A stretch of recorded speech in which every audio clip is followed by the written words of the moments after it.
2 Tawarik 4 ayat 1-22. Lalu ia membuat mezbah tembaga yang 20 hasta panjangnya, dan 20 hasta lebarnya, dan 10 hasta tingginya. Kemudian dibuatnyalah laut, tuangan yang 10 hasta dari tepi ke tepi, bundar keliling, 5 hasta tingginya, dan yang dapat dililit berkeliling oleh tali yang 30 hasta panjangnya. Di sebelah bawah tepinya ada gambar lembu-lembu yang mengelilinginya sama sekali, 10 dalam sehasta, merangkum laut. Itu berkeliling, lembu itu 2 jajar, dituang setuangan dengan bejana itu. Laut itu menumpang di atas 12 lembu, 3 menghadap ke utara dan 3 menghadap ke barat, 3 menghadap ke selatan dan 3 menghadap ke timur. Laut itu menumpang di atasnya, sedang segala buntut lembu itu menuju ke dalam. Tebal laut itu setapak tangan, dan tepinya serupa tepi piala, seperti bunga bakung yang berkembang. Laut itu dapat memuat 3.000 bat air. Lagi pula, dibuatnya 10 bejana pembasuhan, dan ditaruhnya 5 pada sisi kanan, dan 5 pada sisi kiri sebagai tempat pembasuhan. Di situ orang membasuh apa yang diperlukan untuk korban bakaran. Sedang laut itu adalah untuk para imam sebagai tempat membasuh. Ia membuat 10 kandil emas sesuai dengan rancangannya dan menaruhnya di dalam bait suci, 5 di sebelah kanan dan 5 di sebelah kiri. Selanjutnya ia membuat 10 meja dan menempatkannya di dalam bait suci, 5 di sebelah kanan dan 5 di sebelah kiri. Ia membuat pula 100 bokor penyiraman dari emas. Ia membuat juga pelataran para imam, halaman besar, dan pintu-pintu halaman itu. Pintu-pintu itu dilapisinya dengan tembaga. Laut itu ditaruhnya pada sisi kanan arah tenggara. Dan Huram membuat juga kuali-kuali, penyodok-penyodok, dan bokor-bokor penyiraman. Demikianlah Huram menyelesaikan pekerjaan yang harus dilakukannya bagi Raja Salomo di rumah Allah, yakni kedua tiang, dengan kedua bulatan ganja di kepala tiang itu, kedua jala-jala yang menutup kedua bulatan ganja itu, 400 buah delima untuk kedua jala-jala itu, 2 jajar buah delima untuk 1 jala-jala guna menutupi kedua bulatan ganja yang di atas tiang itu. Juga telah dibuatnya kereta-kereta penopang dan bejana-bejana pembasuhan yang di atas kereta-kereta itu, laut yang satu itu, dan ke-12 lembu di bawahnya. Kuali-kuali, penyodok-penyodok, garpu-garpu, dan segala perlengkapan lain yang dibuat Huram, Abi bagi Raja Salomo, untuk rumah Tuhan adalah dari tembaga upaman. Raja menuang semuanya itu di lembah Yordan, di dalam tanah liat antara Sukot dan Zereda. Salomo membuat segala perlengkapan itu dalam jumlah yang amat besar, sehingga berat tembaga itu tidaklah terhitung. Salomo membuat juga segala perlengkapan yang ada di rumah Allah, yakni mezbah dan meja-meja tempat menaruh roti sajian. Lagi pula, kandil-kandil dari emas murni dengan pelita-pelitanya untuk dinyalakan di depan ruang belakang sesuai dengan peraturan, kembang-kembangnya, pelita-pelitanya, dan sepit-sepitnya, dari emas, semuanya dari emas murni. Pisau-pisaunya, bokor-bokor penyiramannya, cawan-cawannya, dan perbaraan-perbaraannya dari emas murni.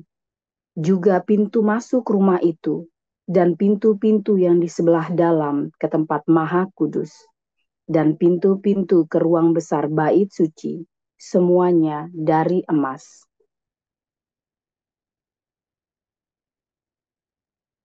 Ya, terima kasih Bu Veronica. Dilanjutkan Pak Siliwangi, silakan Pak Siliwangi.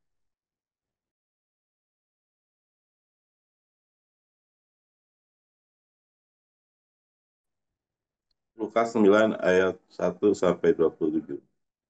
Maka Yesus memanggil kedua belas muridnya, lalu memberikan tenaga dan kuasa kepada mereka untuk menguasai setan-setan untuk menyembuhkan penyakit-penyakit. Dan ia mengutus mereka untuk memberitakan kerajaan Allah dan untuk menyembuhkan orang. Katanya kepada mereka, jangan membawa apa-apa dalam perjalanan, jangan membawa tongkat atau bekal, roti atau uang, atau dua helai baju. Dan apabila kamu sudah diterima dalam suatu rumah, tinggallah di situ sampai kamu berangkat dari situ. Dan kalau ada orang yang tidak mau menerima kamu, keluarlah dari kota mereka dan kebaskanlah debunya dari kakimu sebagai peringatan terhadap mereka. Lalu pergilah mereka dan mereka mengelilingi segala desa sambil memberitakan Injil dan menyembuhkan orang sakit di segala tempat. Herodes, raja wilayah, mendengar segala yang terjadi itu dan ia pun merasa cemas sebab ada orang yang mengatakan bahwa Yohanes telah bangkit di antara orang mati. Ada lagi yang mengatakan bahwa Elia telah muncul kembali. Dan ada pula yang mengatakan bahwa seorang dari nabi-nabi dahulu telah bangkit. Tetapi Herodes berkata, Yohanes telah kupenggal kepalanya, siapa gerangan dia ini, yang kabarnya melakukan hal-hal demikian, lalu ia berusaha supaya dapat bertemu dengan Yesus. Sekembalinya rasul-rasul itu menceritakan kepada Yesus apa yang telah mereka kerjakan. Lalu Yesus membawa mereka dan menyingkir ke sebuah kota yang bernama Betsaida, sehingga hanya mereka saja bersama dia. Akan tetapi orang banyak mengetahuinya, lalu mengikuti dia. Ia menerima mereka dan berkata-kata kepada mereka tentang kerajaan Allah dan ia menyembuhkan orang-orang yang memerlukan penyembuhan. Pada waktu hari mulai malam, datanglah kedua belas muridnya kepadanya dan berkata, suruhlah orang banyak itu pergi, supaya mereka pergi ke desa-desa dan kampung-kampung sekitar ini untuk mencari tempat penginapan dan makanan, karena di sini kita berada di tempat sunyi. Tetapi ia berkata kepada mereka, kamu harus memberi mereka makan. Mereka menjawab, yang ada pada kami tidak lebih daripada 5 roti dan 2 ikan. Kecuali kalau kami pergi membeli makan untuk semua orang banyak ini. Sebab di situ ada kira-kira 5.000 orang laki-laki. Lalu ia berkata kepada murid-muridnya, suruhlah mereka duduk berkelompok-kelompok, kira-kira 50 orang sekelompok. Murid-murid melakukannya dan menyuruh semua orang banyak itu duduk. Dan setelah ia mengambil 5 roti dan 2 ikan itu, ia menengadah ke langit, mengucap berkat, lalu memecah-mecah roti itu dan memberikannya kepada murid-muridnya supaya dibagi-bagikannya kepada orang banyak. Dan mereka semuanya makan sampai kenyang. Kemudian dikumpulkan potongan-potongan roti yang sisa sebanyak 12 bakul. Pada suatu kali ketika Yesus berdoa seorang diri, datanglah murid-muridnya kepadanya. Lalu ia bertanya kepada mereka, kata orang banyak, siapa aku ini? Jawab mereka, Yohanes Pembaptis. Ada juga yang mengatakan Elia, ada pula yang mengatakan bahwa seorang dari nabi-nabi dahulu telah bangkit. Yesus bertanya kepada mereka, menurut kamu siapa aku ini? Jawab Petrus, Mesias dari Allah. Lalu Yesus melarang mereka dengan keras supaya mereka jangan memberitahukan hal-hal itu kepada siapapun. Dan Yesus berkata, Anak manusia harus menanggung banyak penderitaan dan ditolak oleh tua-tua, imam-imam kepala dan ahli-ahli Taurat, lalu dibunuh dan dibangkitkan pada hari ketiga. Katanya kepada mereka semua, setiap orang yang mau mengikut aku, ia harus menyangkal dirinya, memikul salibnya setiap hari dan mengikuti aku. Karena barang siapa mau menyelamatkan nyawa, ia akan kehilangan nyawanya. Tetapi barang siapa kehilangan nyawanya karena aku, ia akan menyelamatkannya. Apa gunanya seorang memperoleh seluruh dunia, tetapi ia membinasakan atau merugikan dirinya sendiri? Sebab barang siapa malu karena aku dan karena perkataanku, anak manusia juga akan malu karena orang itu apabila ia datang kelak dalam kemuliaannya dan dalam kemuliaan Bapa dan malaikat-malaikat kudus. Aku berkata kepadamu, sesungguhnya di antara orang yang hadir di sini ada yang tidak akan mati sebelum mereka melihat kerajaan Allah. Demikian firman Tuhan. Baik, saya lanjutkan. Kira-kira 8 hari sesudah segala pengajaran itu, Yesus membawa Petrus, Yohanes, dan Yakobus lalu naik ke atas gunung untuk berdoa. Ketika ia sedang berdoa, rupa wajahnya berubah dan pakaiannya menjadi putih berkilau-kilauan. Dan tampaklah 2 orang berbicara dengan dia, yaitu Musa dan Elia. Keduanya menampakkan diri dalam kemuliaan dan berbicara tentang tujuan kepergiannya yang akan digenapinya di Yerusalem. Sementara itu Petrus dan teman-temannya telah tertidur, dan ketika mereka terbangun, mereka melihat Yesus dalam kemuliaannya dan kedua orang yang berdiri di dekatnya itu. Dan ketika kedua orang itu hendak meninggalkan Yesus, Petrus berkata kepadanya, Guru, betapa bahagianya kami berada di tempat ini. Baiklah kami dirikan sekarang 3 kemah, 1 untuk engkau, 1 untuk Musa, dan 1 untuk Elia. Tetapi Petrus tidak tahu apa yang dikatakannya itu. Sementara ia berkata demikian, datanglah awan menaungi mereka. Dan ketika mereka masuk ke dalam awan itu, takutlah mereka.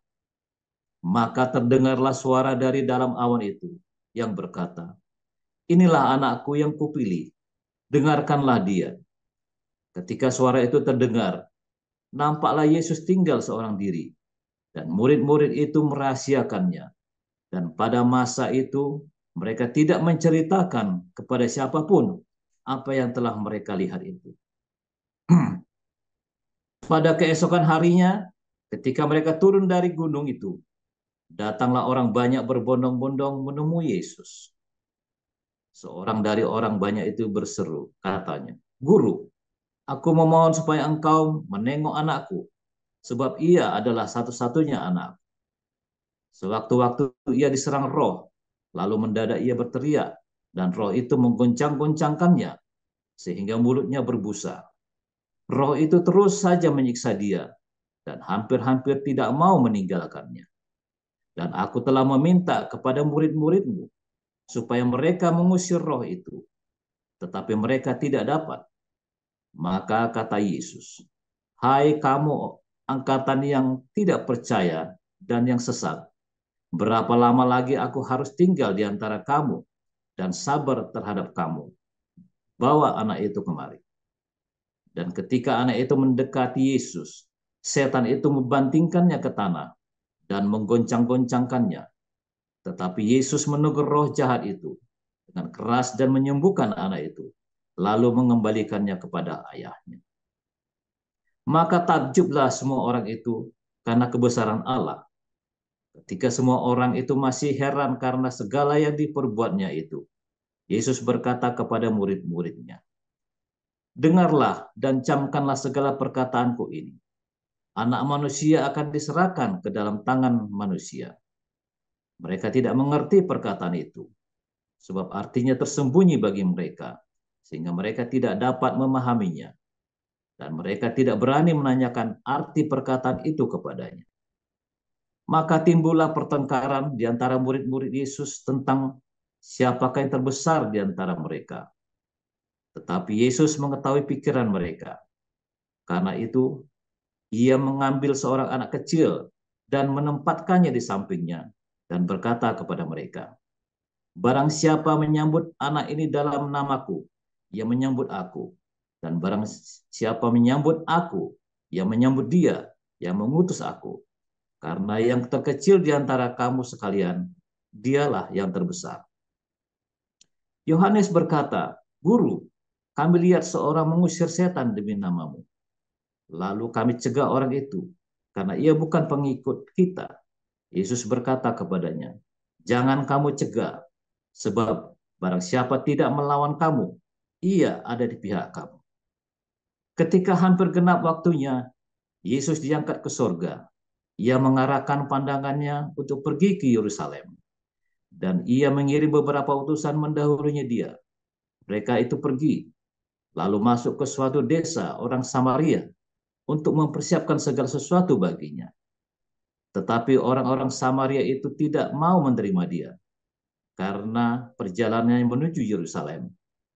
Ketika dua murid-muridnya itu, yaitu Yakobus dan Yohanes, melihat hal itu, mereka berkata, Tuhan, apakah engkau mau supaya kami menyuruh api turun dari langit untuk membinasakan mereka? Akan tetapi ia berpaling dan menegur mereka. Lalu mereka pergi ke desa yang lain. Ketika Yesus dan murid-muridnya melanjutkan perjalanan mereka, berkatalah seorang di tengah jalan kepada Yesus, Aku akan mengikut engkau kemana saja engkau pergi. Yesus berkata kepadanya, serigala mempunyai liang untuk burung. Saya ulangi, serigala mempunyai liang dan burung mempunyai sarang, tetapi anak manusia tidak mempunyai tempat untuk meletakkan kepalanya. Lalu ia berkata kepada seorang lain, ikutlah aku. Tetapi orang itu berkata, izinkanlah aku pergi dahulu menguburkan Bapa. Tetapi Yesus berkata kepadanya, biarlah orang mati menguburkan orang mati.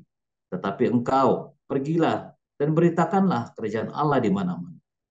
Dan seorang lain lagi berkata, aku akan mengikut engkau Tuhan, tetapi izinkanlah aku pamitan dahulu dengan keluargaku. Tetapi Yesus berkata, setiap orang yang siap untuk membaja, tetapi menoleh ke belakang, tidak layak untuk kerajaan Allah. Demikian firman Tuhan. Haleluya, firman Tuhan selalu baru setiap hari.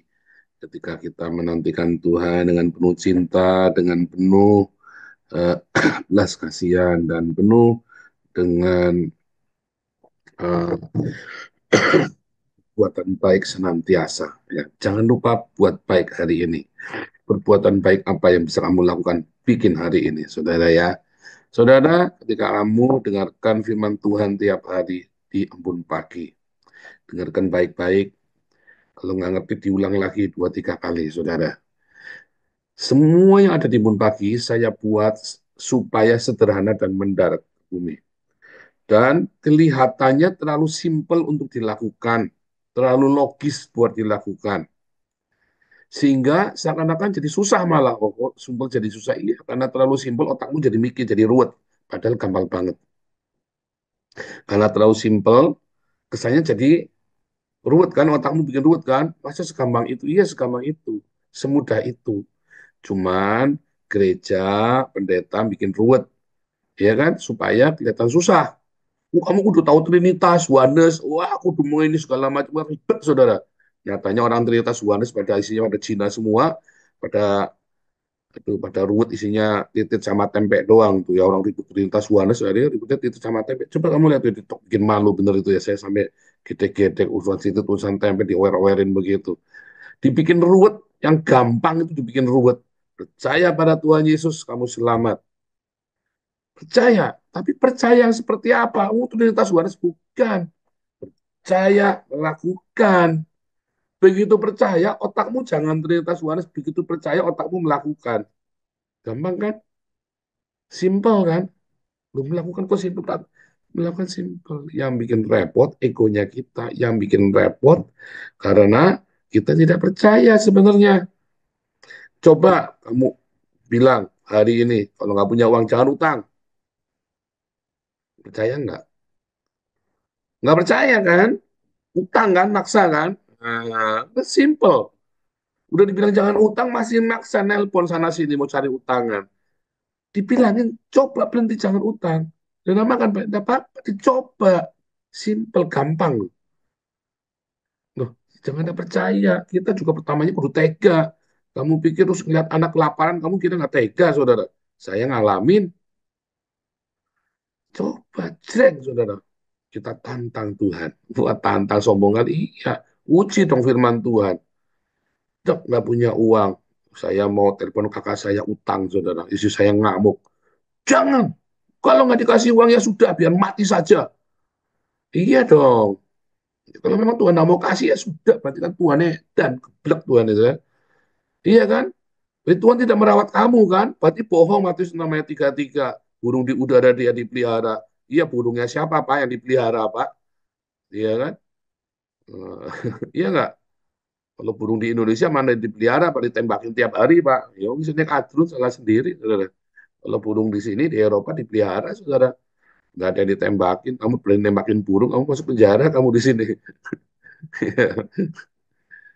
Di Indonesia ada burung apa dikit, burung bagus dikit, tangkap saudara, itu geblok saudara. Sini nggak boleh kamu ya nangkapin burung sembarangan. Burung di udara dipelihara. Buktikan dong, saudara. Loh, kamu nggak berani kok buktikan kok. Hatimu nggak tega kok, ya kan? Ayo. Ya kan, istrimu ngerengek, beli tas baru pak, ya wis yo, cangkul, cangkul, cangkul yang dalam, kita utang lagi gali lubang tutup lubang, betul nggak saudara? Udah dibilangin jangan, stop. Loh, saya juga ngalamin, bukan cuma kamu saya ngalamin, cuma aku udah tega, nggak ada ya sudah ngere, udah mau apa? Loh, ini sih gue pergi ya berarti biarin saja biar pergi, ya. Pak, aku mau beli iPhone, tuh ngutang saudara. Gaji cuma 5 juta mau beli iPhone 16. Ya kan? Harganya berapa? Oh, harganya cuma 12, Pak. Harganya cuma 12, ya 12 kali nyicil, Pak, maksudnya, Pak. 12 bulan maksudnya, Pak. Kan edan kamu, saudara. Gaji cuma 5 juta, kamu nyicil 12 bulan. Terus kamu tiap bulannya cuma matanya mencicil sana-sini, kan? Bukan cuma uang yang mencicil, matamu mencicil sana-sini. Ngelihat ada apa, sabar, kan? Itu tadi cangkul, cangkul, cangkul yang dalam, buka tutup lubang semakin dalam. Begitu kamu lagunya kan tiap pagi kan. Bukannya terima kasih Yesus, bukan begitu bangun pagi tadi kita nyanggul di mana ya hari ini ya. Iya kan? Bantu kamu saudara. Ya, kalau saudara ngadepin masalah-masalah dalam kehidupan sehari-hari, ada orang memfitnah, ya sudah biarin saja. Tapi kan egomu udah bisa, oh, jangan panggil saya Paul kalau saya tidak samperin, kalau nggak tak puntir kepalanya. Nah, kalau nggak panggil saya Paul, panggilnya siapa, saudara? Paul Ce, Marince, Mince, mumet kamu, saudara. Panggilnya siapa kamu? Ya kan? Jangan panggil saya Gregorio, saya panggilnya siapa? Ya kan? Ya, kamu panggil siapa? Kamu baru disenggol dikit, kamu mau jangan panggil saya. Kamu baru disenggol dikit, jangan panggil saya Desi, jangan panggil saya. Panggilnya apa? Ya kan? Lah kamu maunya gimana? Jadinya mumet, saudara. Jangan pernah lalai lakukan firman Tuhan. Simpel apapun. Simpel lakukan. Makanya setiap hari kamu harus punya mesbah. Oh mesbah, yuk kita berdoa Pak. Saya 4 jam sehari. Bukan. Kamu mau doa 10 jam sehari sampai berak darah juga nggak akan bisa. Saudara.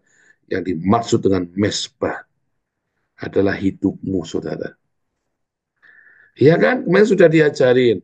Orang Yahudi tidak ada bait suci. Lalu bagaimana orang Yahudi sekarang melakukan? Dia bilang, kitalah bait suci. Ya kan? Pikiran kita, ya pikiran kita ini adalah imam. Menuntun untuk mempersembahkan kedagingan kita sebagai korban bakaran. Kita bait suci, pikiran kita adalah imam untuk mempersembahkan daging kita, kedagingan kita di mesbah. Mesbah tembaga. Ya, taf. Ya, tembaga itu kan. Ada huruf tafnya, artinya tembaga. Artinya juga perjanjian. Perjanjian apa? Perjanjian kita dengan Tuhan. Apa yang menjadi perjanjian kamu dengan Tuhan? Perpuluhan Pak, saya kasih 10%, Tuhan kali lipat Pak 100. Gundulmu peang, saudara. Emang Tuhan rentenir, 40 lipat, saudara. Dong kamu mentalmu mental rentenir kok, mental udah itu tadi, kamu cicil-cicilan kok. Iya kan? Motor, cicil. Mobil, nyicil. Apalagi saudara, matamu mencicil, saudara. Harga dirimu masih dicicil. Oh, hidupmu menurut cicilan, sampai mampus gak? Iya kan? Dicicil terus, cangkul terus sampai dalam, saudara. Ya. Cangkul, cangkul, cangkul yang dalam. Buka tutup lubang semakin dalam. Itu lagu Mutia Pagi kan? Ganti. Nggak punya duit. Terima kasih, Yesus. Terima kasih. Nggak punya duit kok terima kasih. Terima kasih. Bagus kamu masih napas, saudara. Bagus tanganmu dua, kakimu dua. Bagus kencingmu masih lancar. Kamu punya duit 10 miliar di bank, kencingmu curut darah, curut darah, curut darah. Mampus kamu, saudara. Pernah ngerasain gitu nggak, saudara? Aduh, amit-amit ya, jangan ya. Minum yang banyak. Minum yang banyak, banyak jalan. Ya, jalan kaki, minum yang banyak, jalan kaki. Nggak usah sok-sokan fitness, jalan. Jalan kaki, minum yang banyak, jalan kaki, minum air putih. Ya, ngelilir bangun tidur. Utangnya oke, cicilannya oke, saudara. Jangan mikir, aku tak nyanggul di mana ya, jangan, saudara. Begitu ngelilir malam-malam, ya kan, bisa tiba-tiba bangun kan? Langsung bilang apa, saudara? Yesus, engkau baik, sungguh baik, sampai kamu tidur lagi. Itu kamu perlu disiplin tuh setiap hari. Ya, ngelilir malam-malam tiba-tiba ingat, aduh, buros habis fitnah saya. Kurang ngajar nih perempuan satu nih. Langsung apa? Bilang, Yesus engkau baik, sungguh baik, sangat baik. Ingat lagi nih. Teng! Ibu Mega sih putar-putar nih. Muter-muter kalau ngomong ini kan. Langsung bilang apa? Mengasihi, mengampuni, memberkati. Terus begitu, saudara. Setiap ngelilir kamu bangun tidur, itu bahaya, saudara. Kamu ngelilir bangun tidur, kamu bangun karena apa? Ya, karena utang, karena suami pergi, karena kamu sakit hati, difitnah. Ya kan ngelilir bangun itu kan deg-deg, kamu langsung nyanyi. Lang, ngelilir itu apa? Ngelilir itu apa ya? Siapa tahu ngelilir? Host, co-host. Tolong. Ngelilir itu Terbangun, apa? terbangun. Terbangun tapi setengah melek, setengah tidur. Bangunnya karena deg-degan, karena ada sesuatu. Pokoknya tiba-tiba bangun gitu terus itu ya merem gitu ya, bukan merem melek ke anak, kan bukan, tapi bingung gitu loh. Ya kan bangun tidur tapi masih ngantuk, tapi kamu masih tersadar, tapi terus kamu kepalamu berkecamuk sampai kamu nggak bisa tidur lagi. Ya kan sampai sekarang nggak bisa tidur lagi karena sakit hati, karena kamu banyak utang, karena kamu baru ditinggal suami atau istri, karena kamu lagi kepikiran apa, khawatir apa. Langsung ya, mengasihi, mengampuni, memberkati, gitu saudara ya. Begitu kamu bangun, terbangun di malam hari atau bangun tidur pertama kali pagi-pagi bangun, terima kasih Tuhan, kau baik. Itu akan memperbaiki seluruh harimu, saudara. Beda. Kamu lakukan sehari, 2 hari, 10, sampai itu jadi kebiasaan, sampai kamu latah. bangun tidur, melek di kasur begitu, ding, tagihan. Oh jangan, saudara. Begitu kamu mikir tagihan, kamu langsung nyanyi dulu, saudara. Lagu pertama yang kamu ingat, cangkul ya, jangan cangkul. Maksud lagu sorga, lagu surgawi yang pertama kamu ingat, kamu nyanyikan. Ya, langsung dinyanyikan. Ya, ya, langsung. Hitung berkatmu satu-satu. Begitu saya terbangun, lagu pertama di kepala langsung saya nyanyi, saudara. Lagu pertama langsung saya nyanyi. Itu moodmu hari itu kan baik. Mood ya, hawamu nanti baik. Mau kamu banyak utang, mau kamu baru ditinggal wewe gombel, di gondol suamimu dibawa wewe gombel, istrimu apa dibawa sama genderuwomu, apa mau anak kamu lagi ruwet apapun, kamu lagu pertama kamu ingat di pagi langsung nyanyikan, saudara. Moodmu akan baik sehari, 2 hari, 10 hari, setahun, kamu akan pemenang. Pada kenyataan masalah itu ada, pada kenyataannya problem itu tetap ada. Pada kenyataannya kekhawatiran itu ada. Jangan ngomong nggak ada, saudara, bohong, ada. Pada kenyataannya kamu kamu biasa, ya kan? Kamu biasa tiba di sebelah ada suamimu, tiba-tiba kamu kayak suamiku di bawah bebek gombel. Pada kenyataannya ketika kamu tengok, saudara ya, biasanya rekeningmu di tabungan banyak, tiba-tiba ada khawatir, siapa bilang tidak khawatir, ya kan? Tapi serahkan khawatirmu, serahkan kemarahanmu, serahkan isi hatimu. Itu adalah korban persembahan hidupmu, mesbahmu setiap hari. Kamu punya perjanjian dengan Tuhan, perjanjian cinta namanya. Perjanjian cinta, jangan takut, saudara. Yang sudah kamu bikin salah, pokoknya kamu sekarang punya perjanjian cinta. Yang sudah salah, yang sudah kamu bikin kebodohan, pokoknya sekarang kamu punya perjanjian cinta. Besok apapun ya, pagi ini apapun keadaanmu, kok besok ya, besok sini malam ya, besok pagi ini, kamu kan bangun tidur, apapun keadaanmu, ya, kamu bilang mengasihi, mengampuni, memberkati, selalu gitu, saudara, ya, selalu bilang semua baik, apa yang kau perbuat di dalam hidupku, bilang baik, ya, kau bangun bilang terima kasih Yesus, bangun, saudara. Pada kenyataannya masalah itu ada, kekhawatiran itu, kemarahan itu ada, saudara. Nah, itu yang kamu korbankan. Itulah persembahanmu pagi itu, saudara. Ku bawa kepadamu, oh Tuhan, persembahanku. Ini apa, saudara? Kekhawatiranmu. Persembahkan sama Tuhan. Sembelih. Yang khawatirmu kan dagingmu, saudara. Rohmu kan tidak khawatir, dagingmu khawatir, jiwamu khawatir. Persembahkan sama Tuhan. Ya, beri yang terbaik, persembahkan, kamu nyanyi di dalam kekuatanmu, kamu nyanyi, saudara. Bagimu yang terbaik, berikan terbaik dalam kekhawatiranmu, kamu nyanyi. Dalam kekhawatiranmu, kamu bilang, Tuhan, aku percaya. Hatiku percaya. Hatiku percaya dalam kekhawatiranmu. Walau ributlah datang, bukan tetap selamanya. Dalam segala kemarahanmu, dendamu, ya kamu bilang, ya mengasihi, mengampuni, memberkati. Itu adalah persembahan di mezbah tembagamu, saudara. Karena kamu punya perjanjian cinta. Sehari, 2 hari, 3 hari, 5 hari, sebulan, setahun. Kamu lihat, tiba-tiba kamu jadi pemenang. Simple ya. Oh, gampang banget, Pak. Percaya saya, gampang banget. Masalahnya kamu mau ngelakukan tiap hari. Yo, lakukan. Saya sudah lakukan. Saya sudah lakukan, saudara. Ya, tiap saya ngelilir, begitu ada khawatir gitu ya. Jangan ngomong udah khawatir, saudara. Kita lagi krisis di Den Haag, habisnya banyak banget.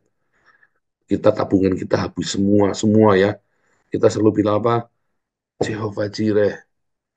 Lagi nyetir mobil, ayo yang teriak Jehovah Jireh. Itu saudara ya. Kamu jangan pikir saya kadang-kadang, wah itu tetap ada, itu manusia.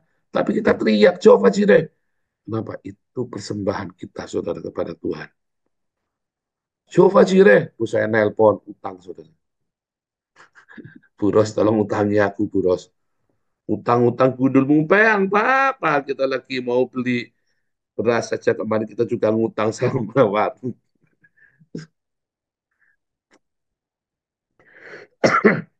Lakukan saudara ya.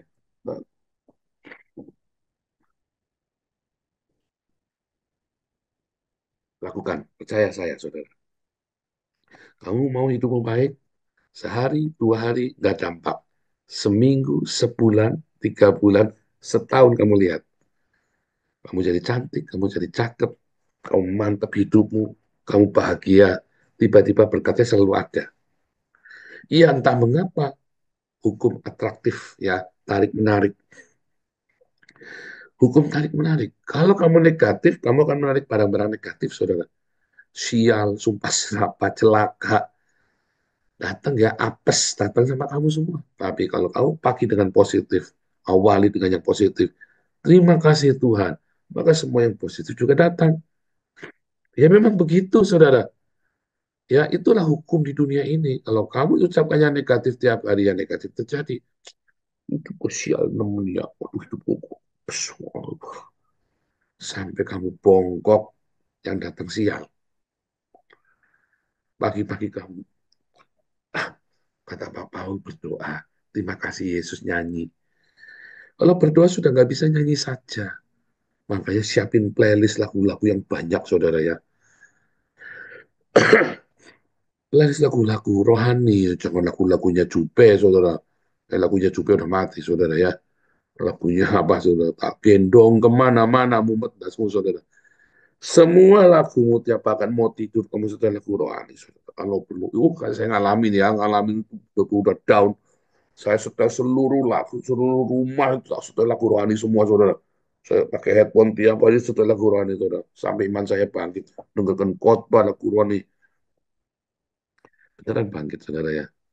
Oh, saya sudah ngalamin. Lakukan, saudara.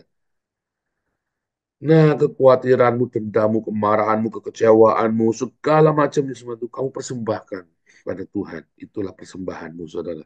Di mesbah perjanjian cinta kita dengan Tuhan Yesus. Apa yang kamu persembahkan, apa yang kamu serahkan, Tuhan akan memberkati itu menjadi hal yang baik. Apapun yang kamu serahkan di situ di atas mesbah itu akan dikuduskan oleh Tuhan. Sialmu kah, kemarahanmu kah, kebencianmu kah, egomu kah, serahkan di situ. Tuhan akan kuduskan, semuanya akan jadi hal yang baik. Sepele kan?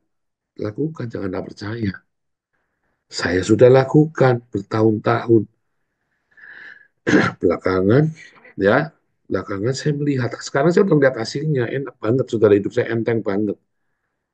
Ya beban mah berat, saudara ya. Wah, tiap kali saya sudah nggak mau tuh ya buka di Den Haag. Saya udah bilang Tuhan, aku nggak mau Tuhan, hidupku udah enak begini Tuhan. Tapi nggak boleh Tuhan suruh buka ya. Waduh, saya ada 50 tahun saya masih kereta gini terus setiap hari 4 jam. Untung sekarang punya pastor ya, jadi kan ada Edwin CS ya, ada Yusak segala macam ya. Saya ada kebantu ya, bersyukur ya. Tuhan kirim satu-satu semua orang-orang yang baik ya. Ya, nyanyi ya. Yesus engkau baik, terima kasih Yesus, mengasihi, mengampuni, memberkati, ku berikan yang ku beri yang terbaik bagimu. Bilang saudara, ngelilir apa, nyanyi, siapkan semua list lagu rohani di handphonemu. Ya, dengarkan terus, isi terus saudara, sampai kamu bisa positif otaknya. Sampai dicuci otak, sampai bersih, sampai otakmu tuh isinya cuma kata Tuhan Yesus. Ya bersihkan semua ya, sumpah serapa itu dari handphonemu tuh ya, sampai isinya itu cuma Tuhan Yesus handphonemu ya.